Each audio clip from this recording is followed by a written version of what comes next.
ব্যক্তিগত কাজে এসেছিলাম, ফলে এ নিয়ে কোনো কিছু বলার নেই। স্টুডেন্ট আপনার ব্যক্তিগত কাজ সিবিআই দপ্তরে না ইডি দপ্তরে? এই বাড়িটার মধ্যে একটা ব্যক্তিগত কাজ ছিল, আমি সেই কারণে এসেছিলাম। আর দ্বিতীয়বার আবার আসলেন মানে কেউ ডেকেছিল?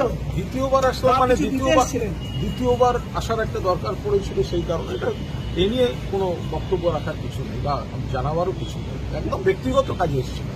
কিছু জানাতে এসেছিলেন বা কোনো ডকুমেন্ট দিতে এসেছিলেন বা কিছু জানতে এসেছিলেন? দেখুন, ঘটনাচক্রে আমার জীবনে এই বাড়িটা দীর্ঘদিন ধরে জড়িয়ে আছে, ফলে আমি নানা কারণে আমায় আসতে হয়। আমি আজও এসেছিলাম, আর দ্বিতীয়বার আসতে হয়েছিল, আবার দ্বিতীয়বার আসার কোনো দরকার পড়েছিল, সেই কারণে এর বাইরে কোনো কথা বলবো না। সবাইকে চেনেন আপনি? আর্জিকর নিয়ে কোনো কথা হলো? আর্জিকরের দুটোই তদন্ত চলছে, কারাপশন চলছে ইডিতে এবং মার্ডার রেপ চলছে নিচে সিবিআই। সেগুলো আমি কাগজে পড়েছি, টিভিতে দেখেছি, কিছু জানি, কিন্তু এই বিষয়ে আমি এখানে কোনো কথা বলবো না। চিকিৎসকরা যে বারবার সরকারের প্রচেষ্টার